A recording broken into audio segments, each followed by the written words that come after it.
자, 최근 리플이 다시 주목받고 있습니다. 암호화폐 시장의 단기 이슈를 넘어서 두바이 정부, G20, 기관 투자자들이 XRP를 실질적인 인프라로 채택하고 있기 때문입니다. 단순한 코인을 넘어 실물 자산과 금융 시스템에 연결되는 기술로 진화하고 있는 것이죠. 이번 영상에서는 XRP가 왜 다시 떠오르고 있는지, 그 배경과 의미, 그리고 전망까지 함께 살펴보겠습니다. 올해 3월 두바이는 정부가 직접 참여하는 부동산 토큰화 프로젝트를 시작했습니다. 토큰화란 부동산 같은 실물 자산의 소유권을 잘게 나눠 디지털 자산처럼 거래할 수 있게 만드는 것입니다. 시범 운영임에도 불구하고 이미 3,000명 이상의 투자자가 등록했으며 참여는 에미레이트 카드 소지자로 제한돼 있습니다. 이처럼 제한적 조건임에도 시장의 반응이 뜨거운 이유는 제도권이 직접 개입했다는 신뢰 때문입니다. 민간 스타트업이 아니라 두바이 토지국이 주도하고 있다는 점이 매우 중요합니다. 이 프로젝트에서 기술적 기반으로 채택된 것이 바로 리플의 XRP 레저입니다. 많은 블록체인 중에서 왜 하필 XRP 기반 기술이 선택됐을까요? 그 이유는 빠른 처리 속도, 안정성, 낮은 수수료, 그리고 수년간의 운영 경험입니다. 두바이 정부는 미래에 이 기술이 일상적인 자산 거래 시스템으로 작동할 수 있을 것이라 보고 선택한 것입니다. 이건 단순한 기술 데모가 아니라 실질적인 블록체인 상용화의 첫걸음이라고 볼 수 있습니다.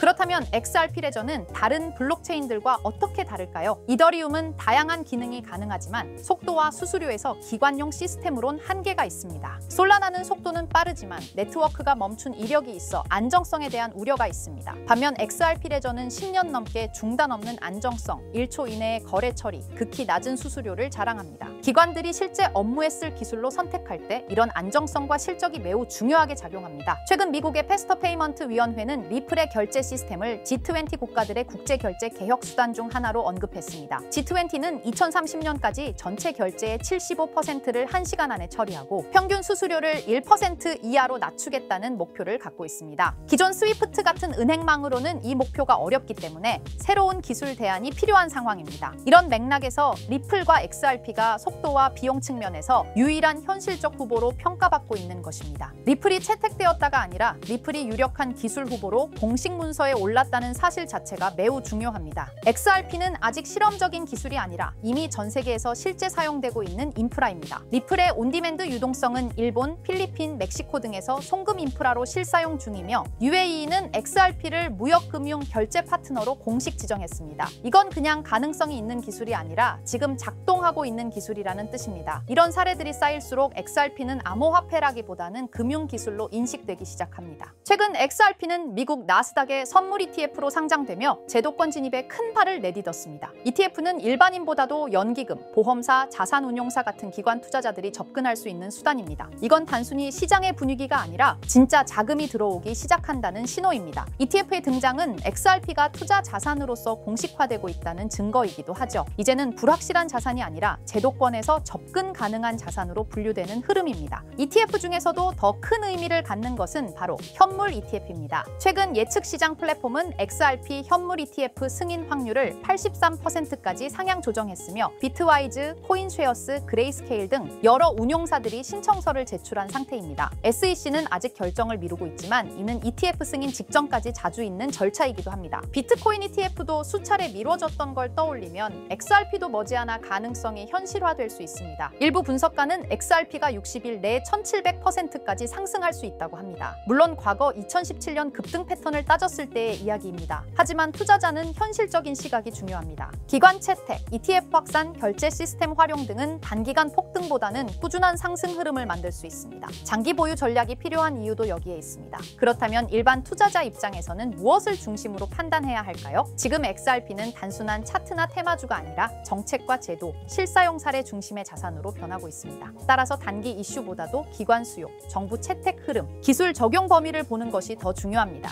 기본적인 펀더멘털에 대한 이해가 있어야 장기 투자에서도 흔들리지 않을 수 있습니다. 이 기술이 어디에 쓰이는가를 항상 스스로에게 질문해야 합니다. 물론 XRP에도 리스크는 존재합니다. SEC와의 법적 분쟁이 아직 완전히 마무리된 건 아니며 ETF 승인이 보장된 것도 아닙니다. 또한 국제적으로 통일된 규제가 아직 없어 국가 간 차이로 인한 불확실성도 여전합니다. 하지만 제도권 참여가 늘어나면 리스크는 점점 예측 가능해지는 쪽으로 바뀔 가능성이 큽니다. 중요한 건 그 리스크가 관리 가능하냐는 관점으로 접근해야 합니다. XRP는 이제 단순한 암호화폐를 넘어 금융과 부동산 부동산 인프라로 변모 중인 기술 자산입니다. 두바이의 채택, G20 보고서 언급, ETF 상장, 기관 실사용 모두 이 변화를 뒷받침하고 있습니다. 지금 이 흐름은 단기적인 유행이 아니라 장기적인 구조적 변화의 시작이라는 거죠. 자, 그렇다면 결국 리플이 궁극적으로 추구하고 있는 게 뭘까요? 바로 실물자산 토큰화, RWA입니다. RWA는 리얼월드 에셋의 약자로 현실 세계의 자산을 블록체인상에서 디지털화하는 걸 말합니다.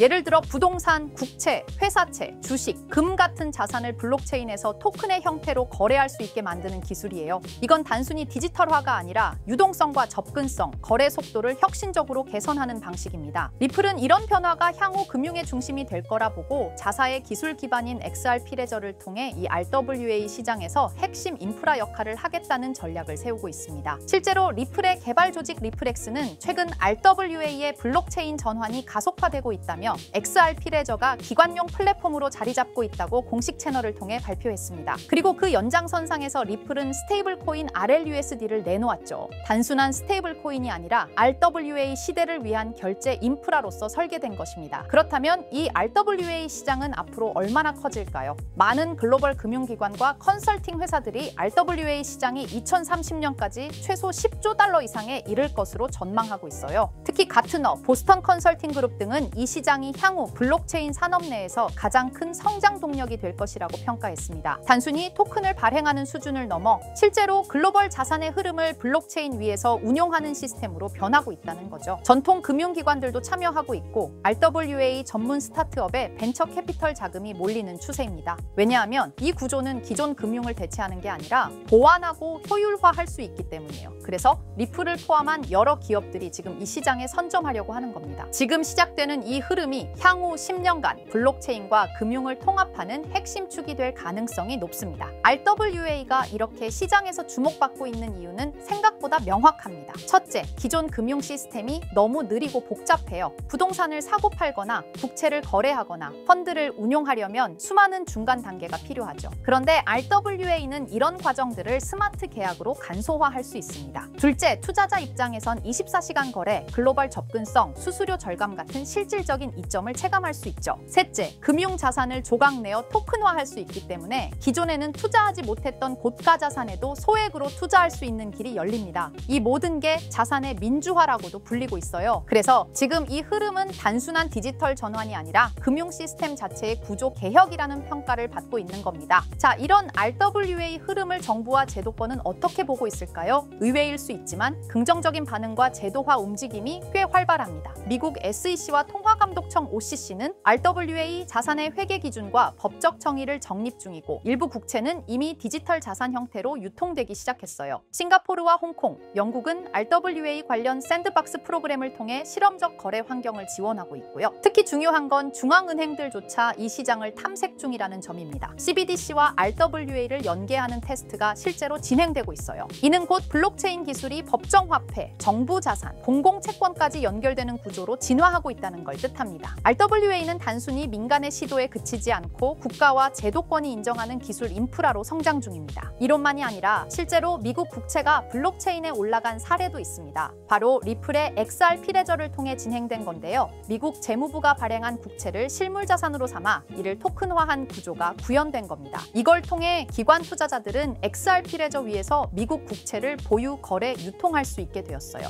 이건 굉장히 중요한 시사점을 줍니다. 왜냐하면 세계에서 가장 안정적인 자산으로 평가받는 미국 국채조차 블록체인 기반으로 옮겨졌다는 건 기술의 신뢰성과 법적 기반이 이미 어느 정도 충족되었다는 뜻이거든요. 리플은 XRP 레저를 통해 국채 같은 고신뢰 자산의 디지털 거래 인프라를 제공하면서 RWA 시장에서 자신들의 역할을 구체적으로 증명하고 있는 셈입니다. 그리고 드디어 등장한 이름 블랙록입니다. 다들 아시죠? 무려 11조 달러 이상을 운용하는 전 세계에서 가장 큰 자산 운용사. 그런 블랙록도 이제는 RWA 시장에 뛰어들었습니다. 블랙록의 CEO 레리 핑크는 이렇게 말했어요. 모든 금융 자산은 토큰화될 것이다. 즉 부동산, 채권, 펀드, 주식 전부가 앞으로는 블록체인에서 거래된다는 의미죠. 그리고 블랙록은 이 시장이 향후 10년 안에 약 30조 달러 규모로 성장할 것이라고 전망했습니다. 단순히 말을 한 게 아니라 직접 자신들의 펀드를 블록체인 형태로 내놓기 시작했어요. 블랙록이 이렇게 움직인다는 건 RWA가 올드머니의 신뢰까지 얻었다는 의미입니다. 블랙록은 실체 있는 첫 RWA 펀드로 비드를 선보였습니다. 이 펀드는 미국 국채 같은 실물 자산을 기반으로 하면서 이더리움 블록체인 위에서 운영되도록 설계됐어요. 스마트 계약을 활용해서 매일 이자가 자동으로 분배되고 투자자는 자신의 자산 상태를 실시간으로 확인할 수 있습니다. 말 그대로 기존 전통 금융과 블록체인의 장점을 섞은 하이브리드형 펀드입니다. 비들은 특히 기관 투자자들 사이에서 디지털 자산 신뢰도를 올리는 사례로 꼽히고 있어요. 이 펀드를 통해 블랙록은 단순한 실험을 넘어 RWA의 실전 적용 가능성과 수익성을 동시에 입증하고 있는 셈입니다. 놀라운 건 비들의 현재 규모입니다. 출시된 지 1년 2개월밖에 안 됐는데 운용 자산이 벌써 10억 달러를 돌파했어요. 이는 단순히 블랙록의 브랜드 파워 때문만은 아닙니다. 투자자들이 RWA 구조에 실질적 신뢰를 보내고 있다는 증거이기도 하죠. 특히 일일 이자 지급, 실시간 조회 가능, 안정적인 국채 기반 등 전통 금융의 신뢰성과 블록체인의 유연함을 모두 갖춘 게 크게 작용했습니다. 앞으로 비들처럼 토큰화된 펀드가 더 많이 등장할 가능성이 크고 이로 인해 RWA 시장은 기관 자금 중심으로 급속히 팽창할 수 있습니다. 지금 우리는 단순한 테스트가 아니라 거대한 판이 바뀌는 현장을 보고 있는 겁니다. 하지만 이렇게 말씀드려도 이런 반응을 보이실 겁니다. 그래, RWA가 유망한 건 알겠어. 그런데 RWA 테마에 어떤 종목을 봐야 하는데 당연한 반응이에요. 이미 RWA 섹터 안에는 수많은 프로젝트와 토큰이 있고 기술력, 파트너십, 실제 운용 자산 규모 등 종목별로 차이가 꽤 크거든요. 단순히 이름만 들어봤다고 투자할 순 없고 실제로 RWA 생태계에서 실행력 있는 프로젝트를 보는 안목이 필요합니다. 그런데 이런 분석은 쉽지 않죠. 지금 이 순간에도 여러 프로젝트가 제휴 발표를 하거나 블록체인 기반으로 실물 자산을 올리고 있고 그 흐름을 실시간으로 파악하긴 어렵습니다. 그래서 제가 지금까지 영상을 시청해주고 계시는 구독자 여러분을 위해 준비한 게 있습니다. 바로 블랙록이 아직 공개하지 않은 포트폴리오, 그 안에 들어있는 RWA 섹터의 핵심 종목을 공유해 드리려 합니다. 이 종목들은 단순히 가능성이 아니라 실제로 블랙록 및 기관 투자자들의 자금 흐름과 맞물려 있는 프로젝트들입니다. 그런데 제가 이 정보를 어떻게 알게 되었냐고요? 사실 해외에서 활동 중인 펀드 매니저와 개인적인 친분이 있는데요. 그분이 업계에서 꽤 영향력 있는 사람인데 최근 블랙록이 주요 고객을 초대한 비공개 회의에 참석했다고 합니다. 블랙록은 아주 간혹 제한된 고객을 대상으로 향후 투자 전략이나 특정 섹터에 대한 포트폴리오를 비공식적으로 공유하는 자리를 마련합니다. 이번 회의도 그런 자리 중 하나였고 그 안에서 블랙록이 RWA 섹터 관련 포트폴리오 일부를 고객들에게 소개했다고 합니다. 덕분에 저도 이 내용을 간접적으로 들을 수 있었고요. 그 내용을 바탕으로 여러분께 아직 시장에 널리 알려지지 않은 핵심 RWA 종목을 소개해 드릴 수 있게 되었습니다. 자, 바로 이 종목인데요. 블랙록의 포트폴리오에 적혀있던 내용에 따르면 예상 수익률이 무려 1200% 이상이었고요. 이 종목은 유럽계 은행과 실물 자산을 연결하는 토큰화 인프라를 제공하는 프로젝트입니다. 구체적으로는 부동산, 국채, 에너지 크레딧을 블록체인 기반으로 전환하는 기술을 가지고 있어요. 특히 지난해 스위스 정부와 파일럿 테스트 계약을 맺었다는 점에서 기관 신뢰도가 굉장히 높았습니다. 그리고 현재는 미국 내 RWA 법률 규정에 맞춰 토큰 발행 플랫폼을 구축 중이에요. 무엇보다 블랙록이 중장기 포트폴리오의 핵심 비중으로 담았다는 점, 이게 핵심입니다. 제가 해당 종목을 영상에서 바로 공개해드리고 싶지만 이걸 영상에서 공개해버리면 유튜브 가이드라인에 있는 자본시장법을 위반하기 때문에 코인 정보를 부득이하게 가려놓은 점 양해 부탁드립니다. 그래서 종목을 공유받고 싶으신 분들은 지금 화면 상단에 보이는 제 개인 번호 010-2374-4693 이 번호로 정보라고 문자 남겨주세요. 정보라고 문자 남겨주셔야 제가 제 채널 시청자분이신 걸 확인하고 종목을 공유해드리니까요. 꼭 정보라고 문자 남겨주세요. 당연히 종목 드리면서 어떠한 금전 요구도 드리지 않습니다. 여러분은 정보료라 생각하시고 구독과 좋아요만 눌러주셔도 제게 큰 힘이 됩니다. 블랙록은 이 종목의 예상 수익률을 1200% 이상으로 바라봤었는데 그래도 혹시 모르니 큰 욕심은 내지 말고 일상생활에 지장 없을 정도의 소액으로만 담아보자고요. 1000%만 상승해도 100만 원으로 1000만 원을 만들 수 있는 수익이에요. 만족 못하실 수익은 아니잖아요. 저는 항상 여러분들이 안전하게 투자하셔서 높은 수익을 보셨으면 하는 바람입니다. 문자 주신 분들은 앞으로도 제가 유망한 종목이 있으면 바로바로 공유해 드릴 거니까 천천히 꾸준하게 같이 수익 챙겨보자고요. 자, 오늘 제가 준비한 영상은 여기까지입니다. 다음 영상에는 더 알찬 영상으로 찾아뵙겠습니다. 오늘도 시청해 주셔서 정말 감사합니다.